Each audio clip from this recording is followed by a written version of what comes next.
توايا توايا ديرك يا قرميني عيد دايا لا شايا خايبة يلي بوياري لاي في كوش بدروا هاي هزايا الكوز قايا بحيالي واي هزايا الكوز قايا بحيالي هاي الدوايا الدوايا وتيرك يا وكنديلي هاي لسوار يا منديلي هاي زاد وسوار يا خويا برا تعبيش كازنا كريديلي هاي بيش كازنا كريديلي أريد توايا وديت توايا تيرك وي أنا وشين قلب أي لدوري دري يا حيا شي تيرك يا وازا وسربا يا خويا تامر جيلا ودي ديزيات ربي يا خوشي لا تمام لا تمام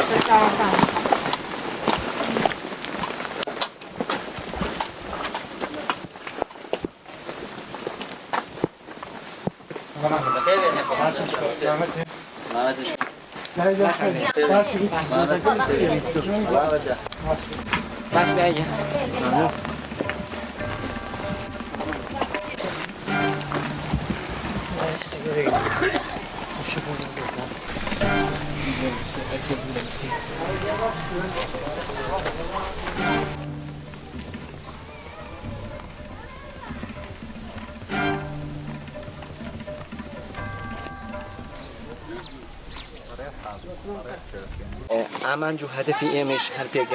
پێگەاندنی ئەو لاوانەیە وەکو ئێوە وەکو ئەو هاوڕێنەی کە ئاشنانین بە حزبەکانیان بە سیاسەتەکانی کۆماری ئیسلامی بۆیە ئەو ڕسممەش لەسەر دەسی لەسەر کێشی هەیە ئەگەر وەکو ئەوی ناتوان مەسەن ڕسمەن ببن بە ئەندامی حزب دەتوانین لە ڕێگای ئەوانە و ئیمێلەکان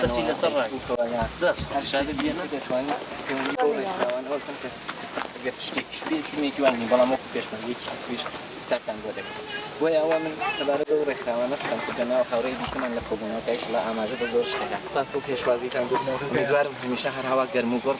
بەدەمی پێشمەرگەوە بن ساڵ دووسێژمە بن ئەو پێشمەرگەی شەرۆک و ئێوەیە ئێمەش گشتمان هەرێکێ لە دێهاتێکەوە لە شارێکەوە هاتوون و شانمانداوە بەشان بۆ ئەوەی بگەین بۆ ئامانج و بۆ هەدەفەی کە هەمانە بۆ نمونە مەسەن چاو لە سیاسەتی کۆماری ئیسلامیەکان چی دەکات لە جوانانە ئێستا بڕۆ لە شارەکانە زۆربەی هەرە زۆری جوانەکان ئەم ساڵی خۆمان گشتی مەحتە وەرە بوون لای حزبەکان یا پەنا بە حزبەکانەوەی جوان هایتی سالم هەمیشە بە ئامانجێکەوە بە هەدەفێکەوە تێدەکۆشن ئەمە نیشانەیەوەیە کە ئەو حزبە سیاسەتێکی پاک و خاوێنی هەیە و لە بەرژەوەندی وڵاتەکەی و بەتایبەت کوردستان و کوردستانی ڕۆژهەڵات قەبات دەکات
شوێکی شاتان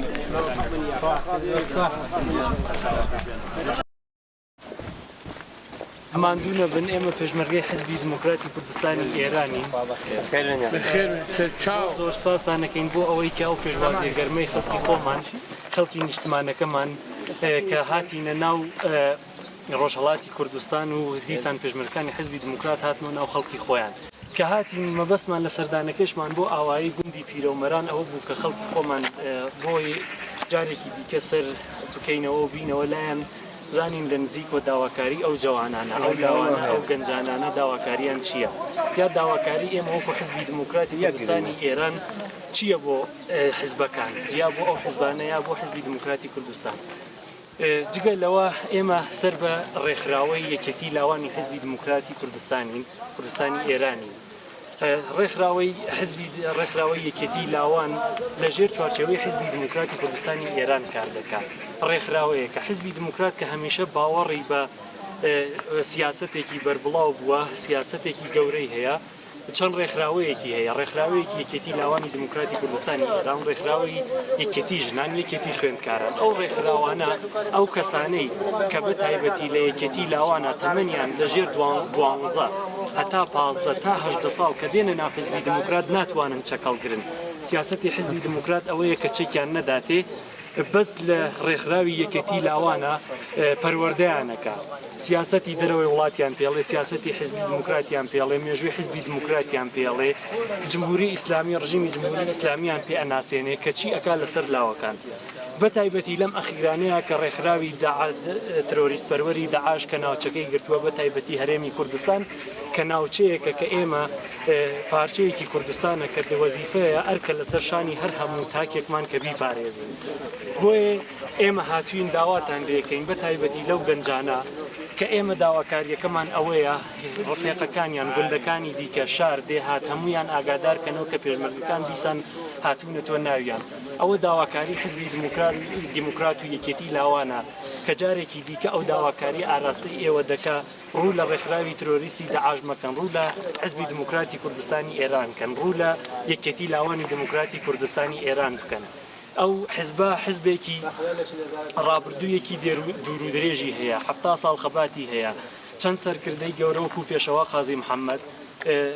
پێغەمبەری ئاشتی شەهید دکتۆر قاسملو دکتۆر سەعیدی نەمر ئەوانە لەو ڕێبازەیە سەری خۆیان داناوە بەدەستی ڕژیمی ترۆریستپەروەری جمهوری ئیسلامی ترۆر کراون بەڵام دڵنیاتانەکەم ئەرکێکی قرس لەسەر شانی ئێمەیە کە هەمیشە داوامان لێ کردووە کە لە کەناڵی تیشکەوە بینیتانە لە کەناڵی ڕوودا و لە کەناڵەکانی دیکەوە بینیتانە کە هەمیشە وەکو حزبی دموکرات ئێمە دەست پێشخەر بووین چەند جار بەڕێز و تێکۆشەر کاک موستەفا هیجری سەردانیان کردووە چەند جار دانیشتنیان لەگەڵ بووە بەڵام قەولیشتان پێ ئەدەین یەکگرتنەوە نزیکە داواکەتان زۆر جوانە